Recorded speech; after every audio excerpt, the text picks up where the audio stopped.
Hi, welcome to the first analytical geometry tutorial. Today's tutorial is titled Basic Analytical Geometry, and we are going to be looking at 4 concepts pertinent to analytical geometry. First, we will run through coordinates. We will be looking at what a coordinate is. We'll then progress on to the gradient or the slope of a line or line segment. We'll then move on to the midpoint theorem and thereafter the distance formula. In terms of what you need to know, you need to be familiar with your grade 10 work on analytical geometry. It would also be helpful if you went through at least the first 2 functions tutorials. Let us begin by taking a look at coordinates. Coordinates denote a point on the Cartesian plane. You will remember that the Cartesian plane is your x and your y axis. The coordinates, written as such, have an x value and a y value, which pinpoint the exact location of any point on the Cartesian plane. Let us take a closer look at that. The first set of coordinates that we are going to draw in is point A, which is x is equal to 2, y is equal to 4. Let's go to that. X is equal to 2, that's over there. Y is equal to 1, 2, 3, 4. That means that point A is going to be over there. Let's just write it in as point A, in fact. That's the coordinates 2 and 4. The next set of coordinates B are the coordinates x is negative 1, y is 7. X is equal to negative 1. Remember, this is my x-axis, so negative 1. And y is equal to positive 7. 1, 2, 3, 4, 5, 6, 7. And negative 1 is going to be over there. And that's point B. In fact, let's just write it in. Point C is the coordinates negative 3, negative 5. X is negative 3, y is negative 5, x is negative 1, 2, 3, y is negative 1, 2, 3, 4, 5. So that means that the coordinates of C are over there, which is negative 3, negative 5. And the coordinates of D are x is 3, y is equal to also negative 5. So it's at negative 5, but x is equal to positive 3. That's over there, that's the point 3 and negative 5. Notice that all the coordinates I gave you fall in the 4 quadrants: quadrant 1, quadrant 2, quadrant 3 and quadrant 4. Now let us take a look at the gradient. The gradient, also referred to as the slope of a line, measures the angle of inclination between the horizontal plane and the line segment. Let us take a closer look at that. We are now going to look at the gradient or the slope of a line. Remember, the slope of the line is basically the angle of inclination. So let's go through a few definitions. Gradient is the same as the slope of a line, which is the same as the angle of inclination.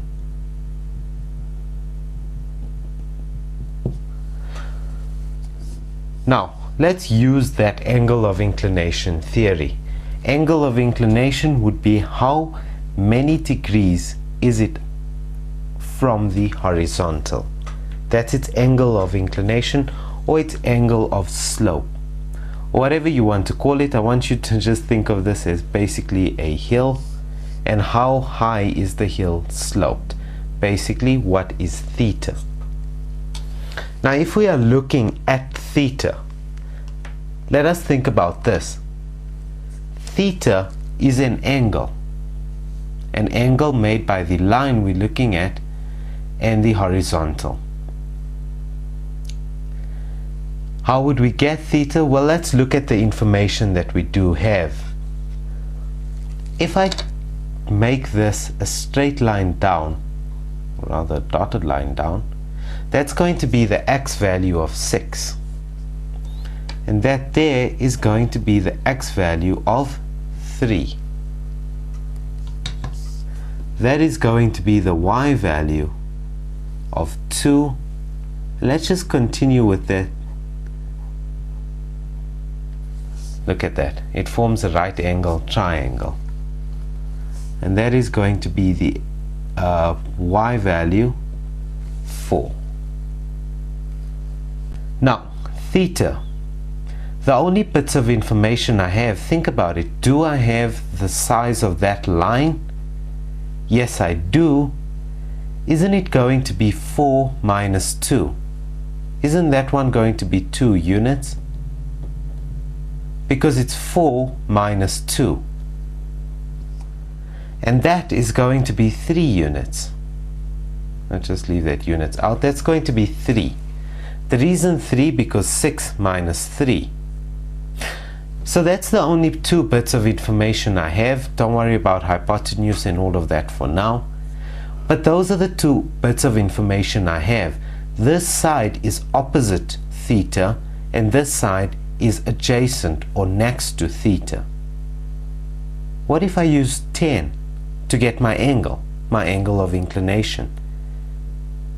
10 theta in this case would equal 2 over 3, opposite over adjacent. But instead of saying 2, I'm going to say 4 minus 2, which is how I got to the 2. And instead of saying 3, I'm going to say 6 minus 3. Okay, let's take that one step further. Instead of saying 4, isn't that my second y value?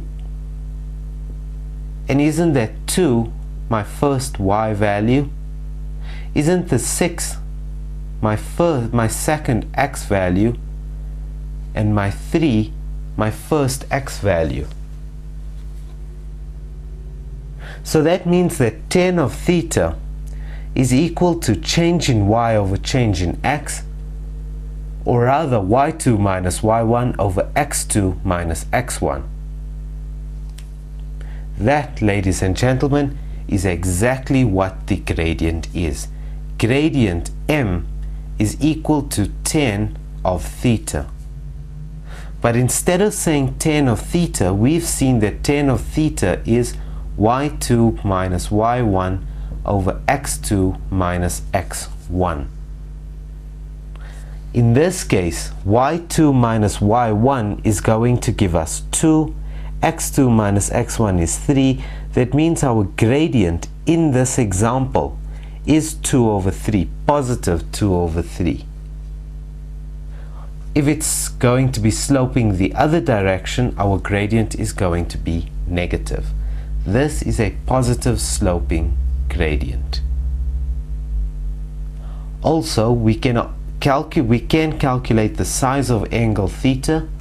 All we have to do to find theta is equal to tan second function of 2 over 3, which you just need to use your calculator for. Theta is equal to tan second function 2 over 3, which means that theta is equal to 33.7 degrees, rounded off to 1 decimal place. I'm not too worried that you came to theta though. My big concern for this example is that you got to a gradient of 2 over 3. Now let us apply that to the previous example we did where we were looking at coordinates.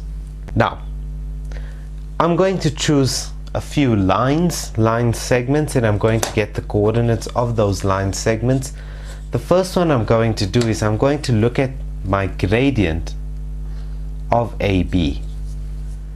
Now, gradient of AB, m of AB, will equal y2 minus y1, which in this case would be 4 minus 7. Remember, the y coordinates of B is 7, the y coordinates of A is 4, over x2 minus x1, which is going to be 2 minus minus 1, which is going to equal 4 minus 7 is negative 3.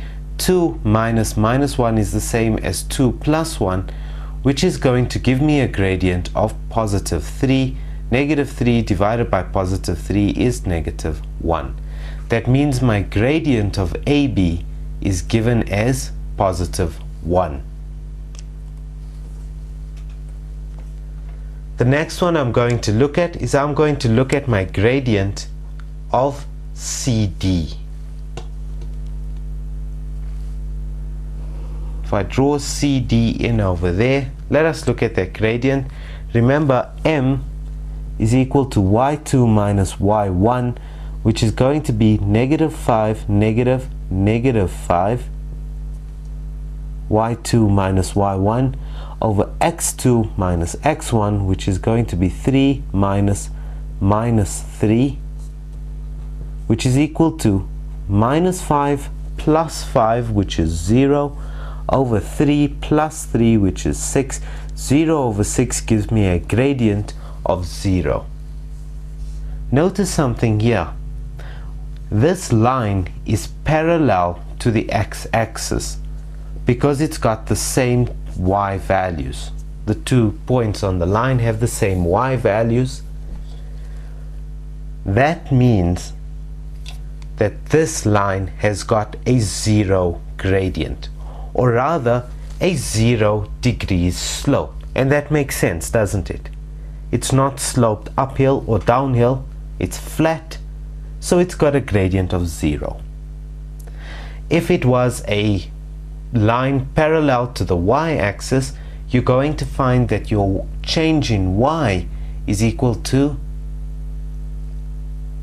your change in y is going to be something, but your change in x, because it's the same x values, means that your change in x is going to be 0. If your change in x is 0, it means your denominator is 0, which is undefined, which means that for any vertical line that's parallel to the y-axis, the gradient is undefined. Keep that in mind. Alright, the next gradient I'm going to look at, let's go with AD. Let's look at the gradient of AD. Let's do that one in red. We're looking for the gradient of AD. I'm going to erase this.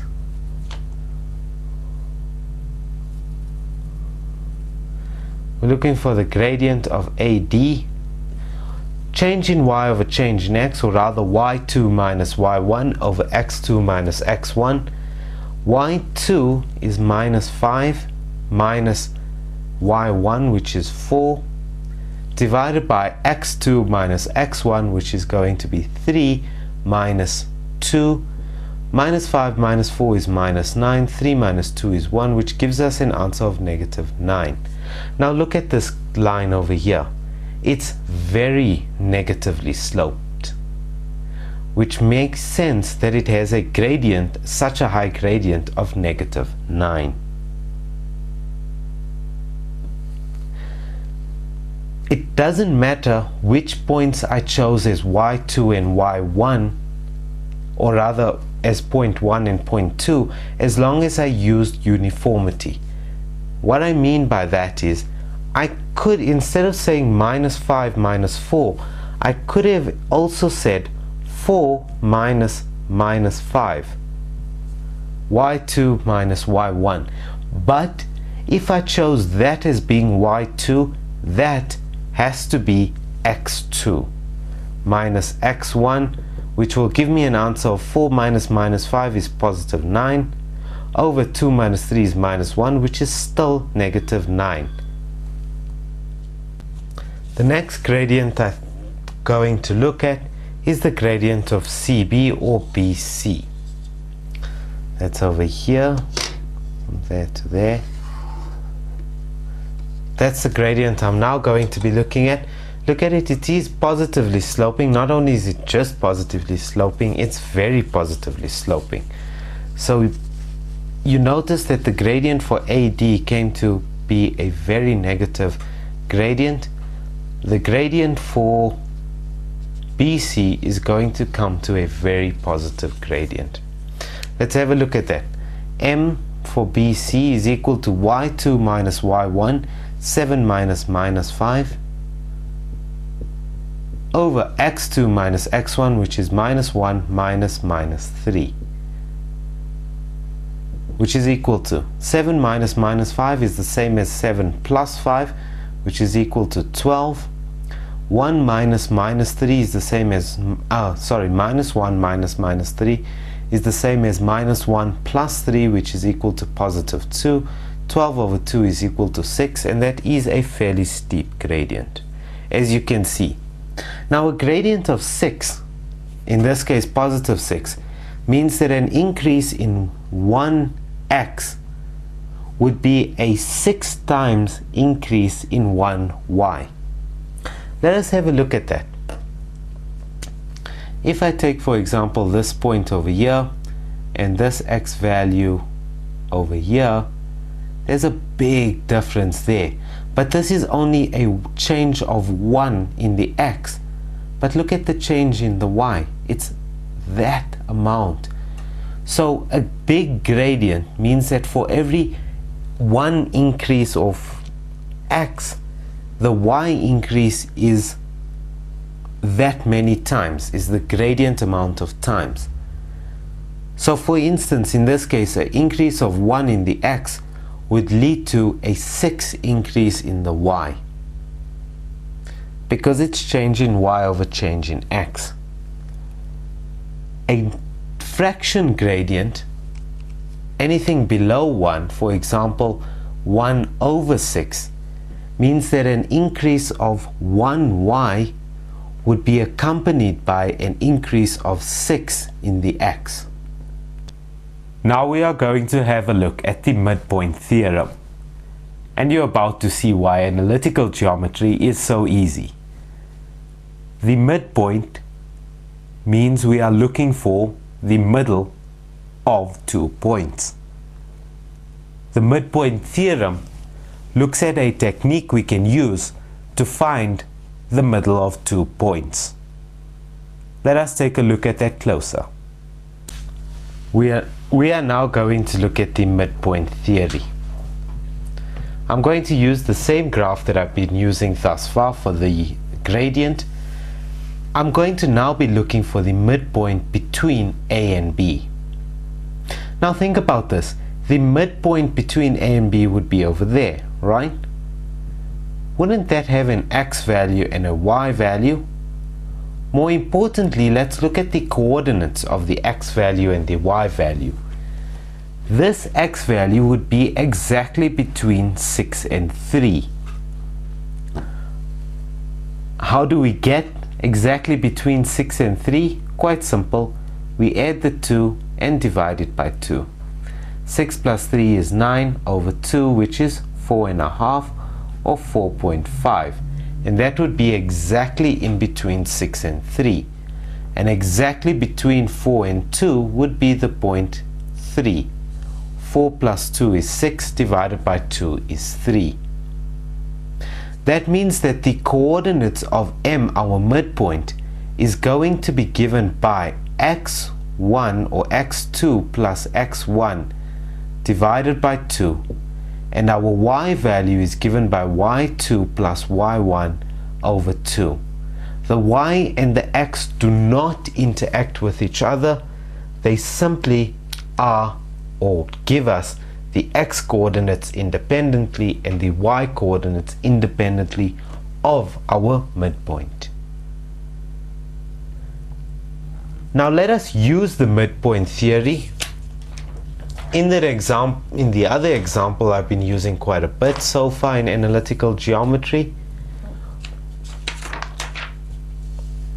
with points A, B, C and D, and I'm going to look at my midpoint between AB and CD.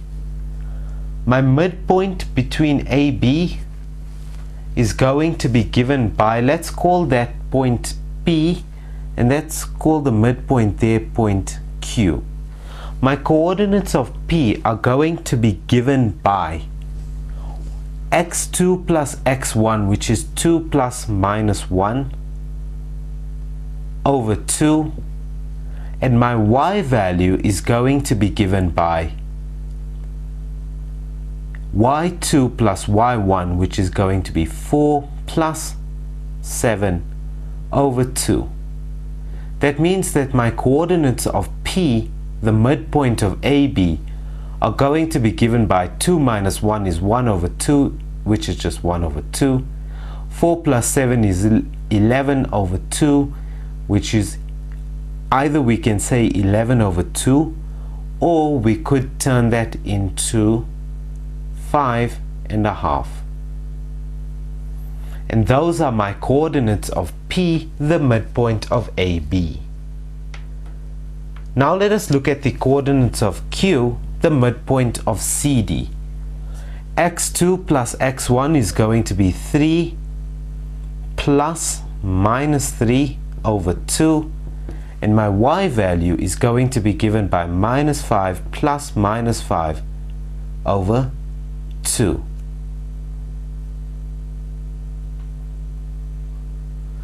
That's going to give me coordinates of Q. 3 plus minus 3 is 0 over 2, which is 0.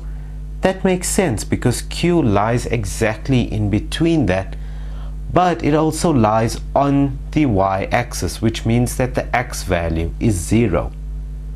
Minus 5 is equal to minus 10, divided by 2 is minus 5. And that also makes sense because it's on the line that is parallel to the x-axis. On the line y is equal to negative 5.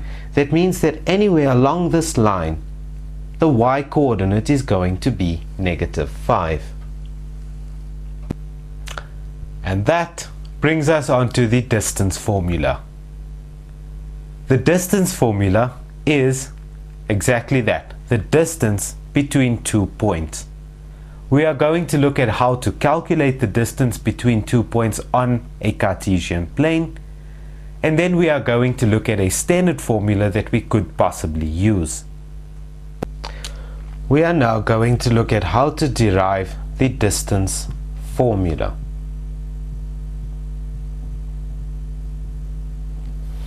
Now with the distance formula, again I'm going to be using this graph that we've been using all along. I'm looking for the distance between A and B. The way I'm going to do that, well, let's look at this very carefully. Is this not a right-angled triangle? Yes. Now, according to the right-angled triangle, isn't AB the hypotenuse?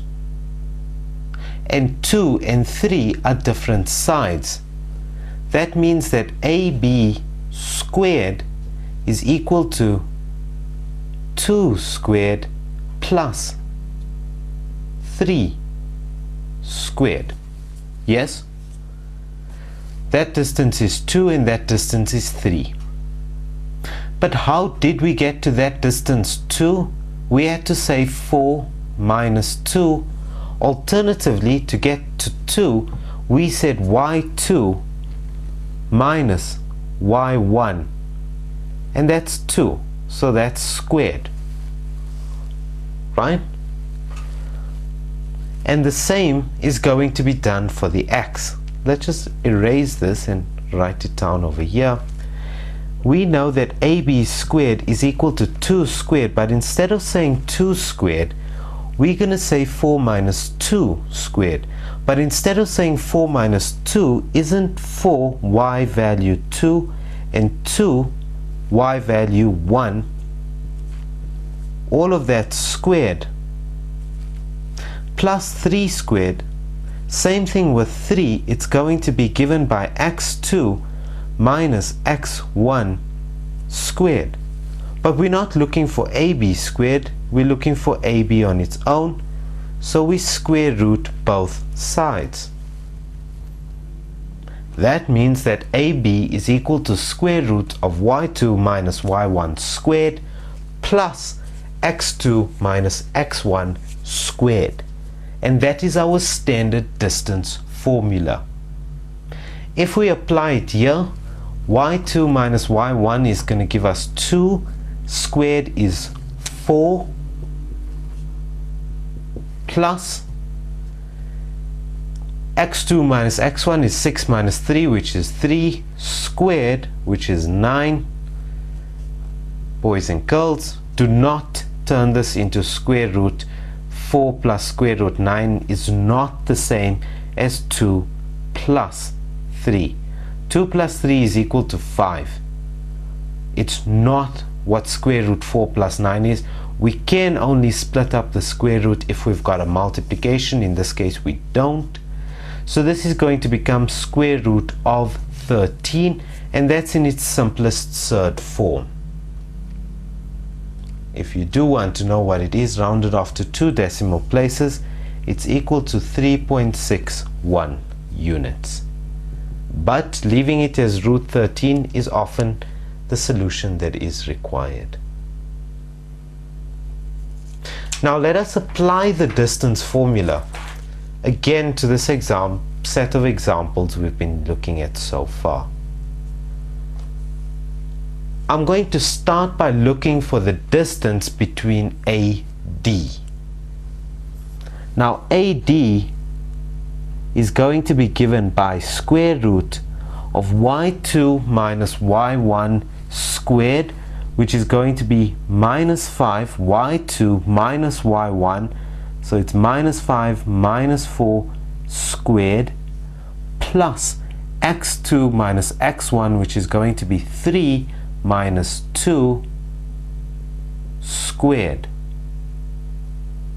and that's going to equal square root minus 5 minus 4 is going to give me minus 9, minus 9 squared is positive 81, plus 3 minus 2 is 1, squared is 1. That gives us an answer of square root 82. Square root of 82, I don't think it can be simplified further than that. No, it can't. We can leave it in that form, square root of 82. Alternatively, we could work it out to 2 decimal places, which is going to give us 9.055 or 9.06 units. But leaving it in that form is sufficient. And that's the distance from A to D. Now let us look at another distance. Let us look at the distance CB. CB is going to be given by square root of y2 minus y1, which is going to be minus 5 minus 7 squared, plus x2, which is minus 3 minus 1, x2 minus x1 squared, which is going to be given by square root of minus 5 minus 7 is minus 12, squared is positive 144, plus minus 3 minus 1 is going to give me positive 1, minus 3 plus 1 is equal to minus 2, minus 2 squared is equal to positive 4. So we're left with square root of 148. If you want to simplify that, 4 goes into 148 37 times, so that will give us 4 times 37. I'm just double checking that. Yes, that will give us 4 times 37. Square root of 4 is equal to 2. There is no square root of 37, so 2 root 37 is our answer in simplest surd form. Alternatively, we could have got to an answer of 12.17 units, rounded off. We are now going to take a look at a few cumulative examples. What you need to remember about analytical geometry is that it is a very all-inclusive type of section in mathematics. You use a lot of different concepts through each question that you do in analytical geometry. It's very rare that there's only one way of working something out, or that you only have to use one concept. We'll start off by going through a few basic examples. We'll then progress on to cumulative examples. All of that I want you to have a go at on your own. Press pause on your DVD player, and when you return, we'll go through it together.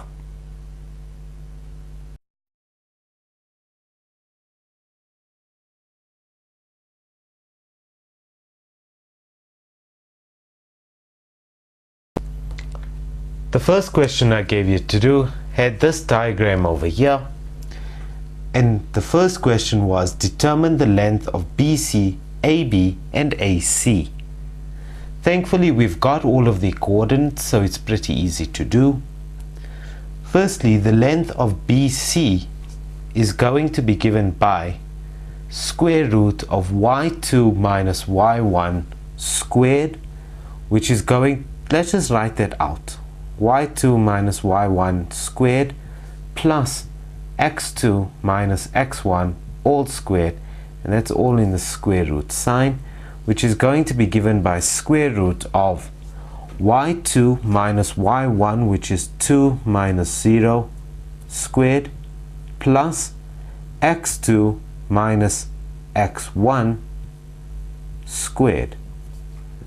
2 minus 0 is 2, squared is 4, plus 4 minus minus 5 is the same as 4 plus 5, which is equal to 9. 9 squared is 81, which means that our answer is square root of 85. BC is equal to root 85. Do I need to simplify it further than that? In this case, don't. Leave it just as is. That's for BC. For the next one, AB, AB is equal to square root of y2 minus y1. So that's going to be 2 minus 4, or rather let's do it the other way around. Now 2 minus 4. 2 minus 4 squared plus x2 minus x1, which is 4 minus 3 squared, is equal to 2 minus 4 is negative 2 squared is positive 4, plus 4 minus 3 is 1 squared is 1, which is equal to positive 4 plus 1 is 5, square root of 5. That's the distance AB. So we know that BC is equal to root 85. We know that AC is equal to root 5. Last one, AB is root 5. Last one, AC.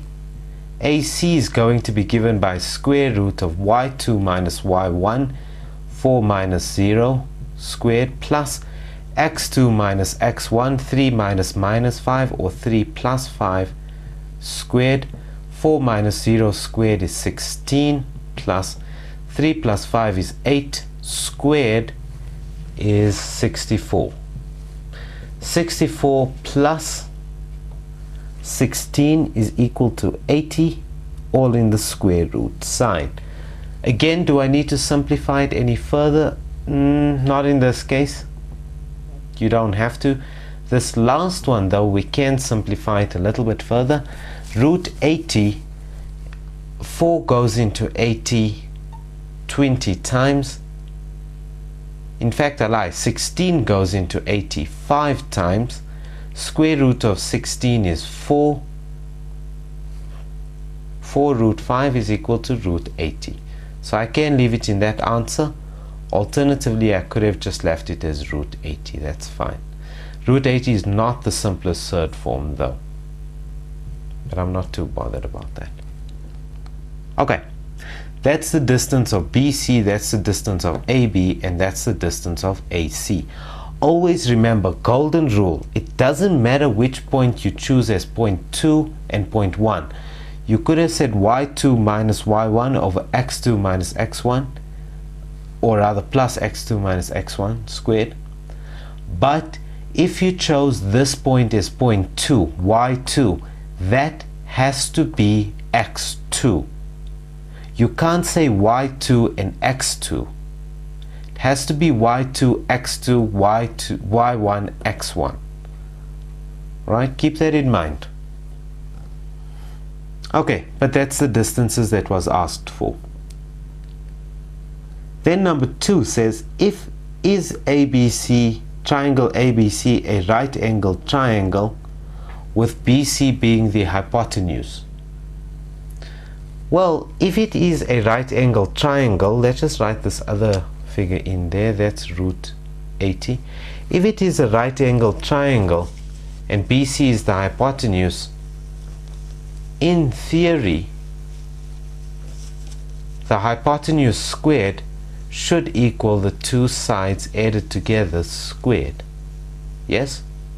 Or the two sides squared added to each other. Basically that means that if BC is the hypotenuse, BC squared is equal to AB squared plus AC squared. Let's see if that holds true. AB squared is equal to root 5 squared plus AC squared is root 80 squared. Root 5 squared is 5, root 80 squared is 80. So that's going to give us 85. BC squared is root 85 squared, which is equal to 85. That means that this holds true. AB squared plus BC squared, AB squared plus AC squared is equal to BC squared, which means that that is a right angle triangle.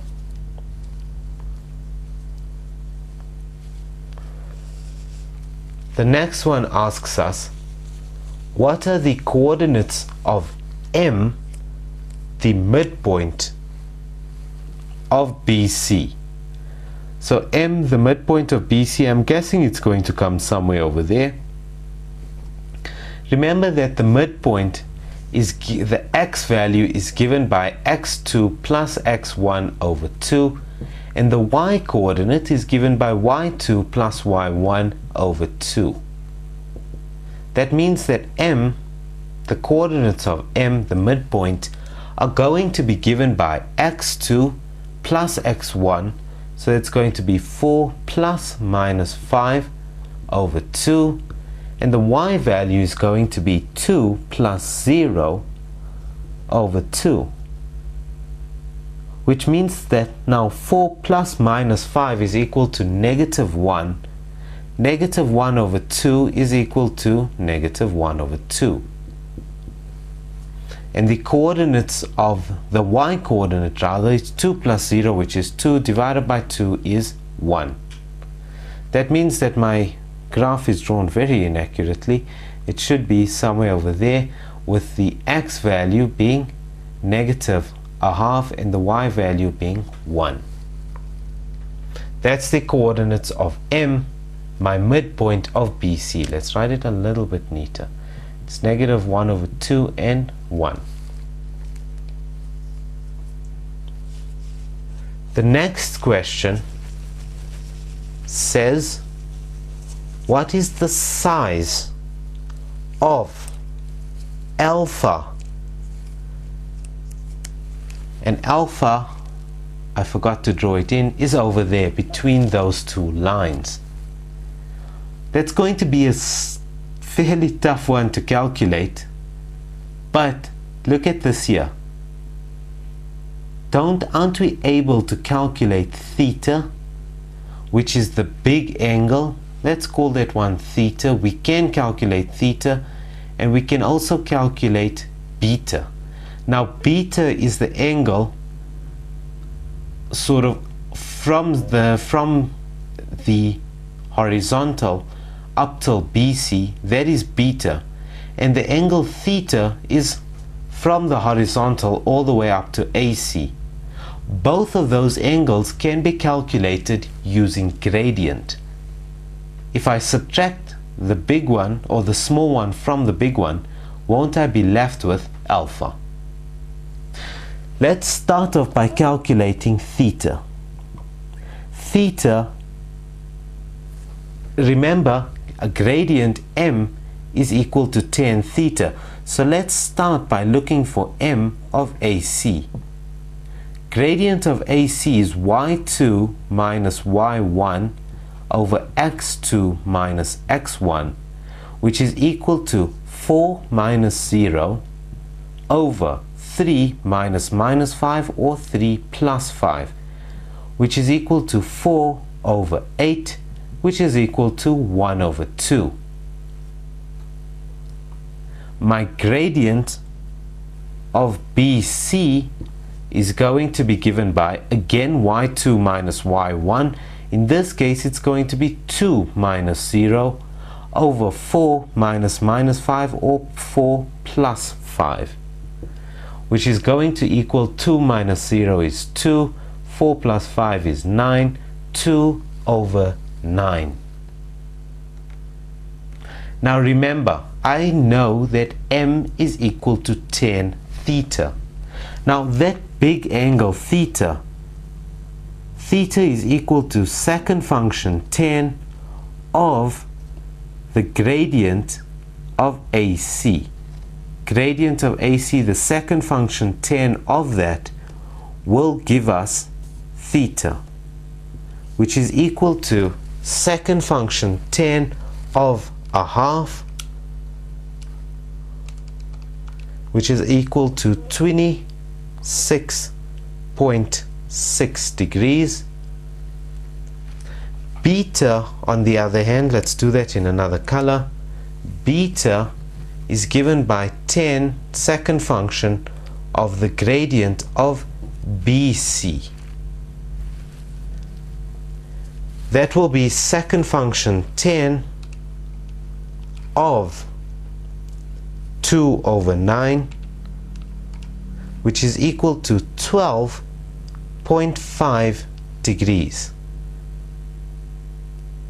So I've got my small angle of 12.5, I've got my big angle of 26.6. That means that alpha is equal to 26.6 minus 12.5, which is going to give us an answer of 14.1 degrees. That is what alpha is equal to. That small angle in there is equal to 14.1 degrees. Now in the second question that I gave you to do, we are looking for, the first bit says that find theta, and I don't give you any other information. Now the problem with that is, how do we find theta? If C and A, or rather A and AC, is not parallel to the x-axis, we can't find theta simply by looking at the gradient of AB. However, look at the y value of A. The y value of A is 1 and the y value of C is also 1. That means that AC is parallel to the x-axis. Because AC is parallel to the x-axis, it means that theta, the angle CAB, that angle over there, is going to be the angle of inclination of AB from AC, but only because AC is parallel to the x-axis. Now theta, remember that m is equal to tan of theta.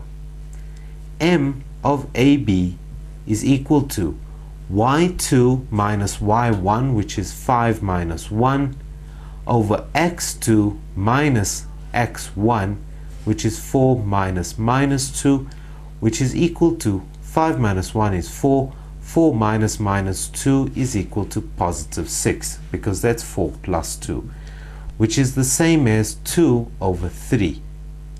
That is my gradient of AB. But we know that tan theta is equal to my gradient. That means that theta is equal to the second function 10 of my gradient, which is 2 over 3.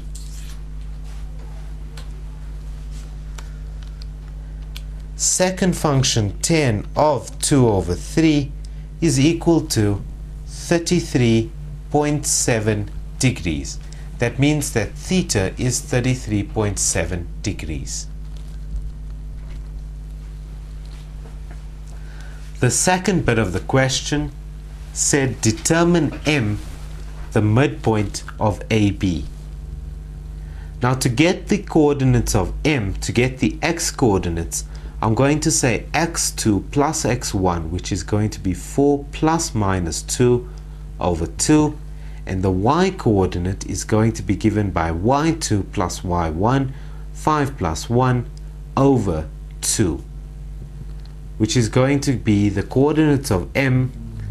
4 minus 2 is 2 over 2, 5 plus 1 is 6 over 2. That means that my coordinates of M are 1 and 3.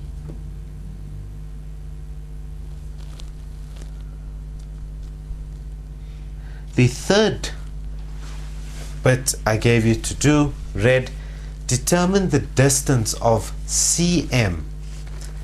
Determine the distance CM if AB is equal to AC. Now there's a reason I told you AB is equal to AC. Can we use the distance formula to get CM? No, we can't. The reason being is that we don't have both coordinates of C. We have to first calculate the x coordinate of C, and then we've got two sets of coordinates from which to calculate our distance. But we do know that AB is equal to BC. AB is equal to BC. Now AB is going to be given by x2 minus x1 squared plus y2 minus y1 squared. Oh, sorry, not AB. I said AC is equal to BC. My x coordinate of C is just x for now. If AC is equal to BC, let's look at the distance AC. x2 minus x1, minus minus 2 is plus 2, squared, plus y2 minus y1 squared,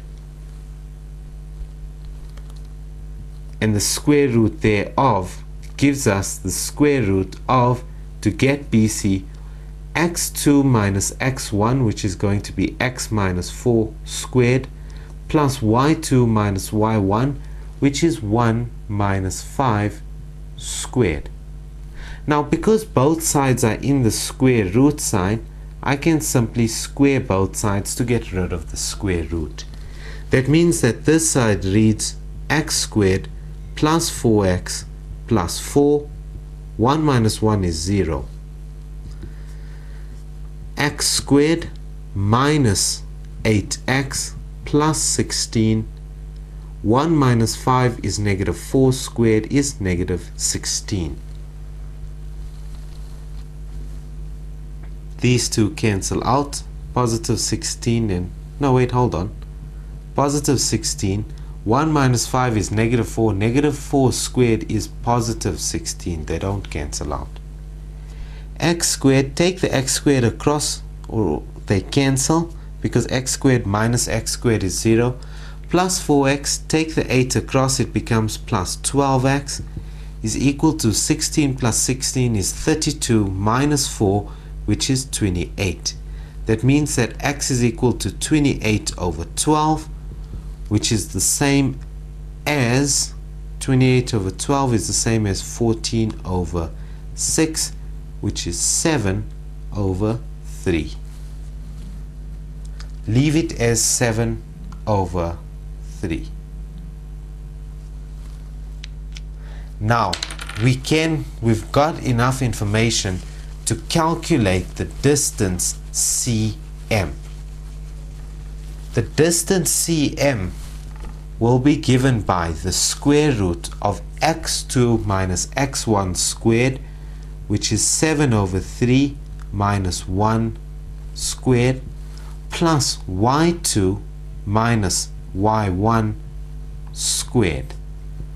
7 over 3 minus 1 is the same as 7 over 3 minus 3 over 3 squared, plus 1 minus 3 is minus 2 squared, all in the square root. 7 minus 3 is 4. 4 over 3 squared is 16 over 9, plus negative 2 squared is 4. So that's going to be plus 4, or rather plus 36 over 9, common denominator. 36 over 9 is 4. That's going to equal 16 plus 36 is 42. I lie, 52. 52 over 9 in the square root. If you want to, you can simplify that. I'm not really bothered that you do, but you can. 4 goes into 52 13 times. Square root of 4 is equal to 2. 4 was 4 times 13, which gave us 52, over square root of 9 is 3. So it's 2 root 13 over 3, and that's the simplest third form of the distance cm. The third one I gave you to do had this diagram over here. Please don't try and read it off your TV screen. It is in the exercise book. With point P, which has the coordinates -2 and -1, Q, which is A and B, R, which is C and D, and theta. I also told you PQ is equal to 8 units and theta is equal to 30 degrees. Now, I want A and B, which are the coordinates of Q. Unfortunately, I'm going to have to do simultaneous equations because I'm going to get two variables. What is going to give me my simultaneous equations? First bit of information, PQ is equal to 8 units, and second bit of information, theta is 30 degrees. Let's start with that one over there because it is simpler. Remember, m is equal to tan of theta. That means that the gradient of PQ, because PQ is a line that just continues on, PQ, the gradient of PQ is equal to tan of theta, but theta is 30 degrees. Now if you work this out on a calculator, you're going to get 0.57 something something. But if you use your table of special angles from trigonometry, which you should be familiar with, tan of 30 degrees is equal to 1 over root 3. That means that your gradient of PQ is equal to 1 over root 3. How do we get our gradient of PQ? Remember, it's y2 minus y1, which is going to be plus 1, over x2 minus x1, which is going to be a plus 2. But that has to equal 1 over root 3. That means that root 3 multiplied by b plus 1 has to equal 1 multiplied by a plus 2. And that's equation 1. I'm going to simplify it a little bit more. A is going to equal root 3 b plus 1 minus 2. And that is equation 1 that I'm going to be working with. Unfortunately, we need another equation. I'm going to get that using the distance formula. Now PQ, remember, is going to be given by square root of y2 minus y1, which is going to be b plus 1 squared plus x2 minus x1, which is a plus 2 squared, and that has to equal 8 units.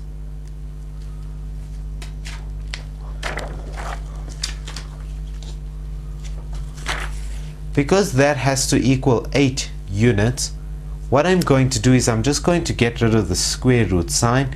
That means that b plus 1 squared plus a plus 2 squared is equal to 8 squared, which is 64. I just got rid of the square root sign. Now before I take this any further, this is equation 2. Substitute that into their simultaneous equations. That means that b plus 1 squared plus, instead of saying a, I'm going to say root 3 b plus 1 minus 2 in place of a plus 2 squared is equal to 64. That means that b squared plus 2b plus 1 plus minus 2 plus 2 cancel.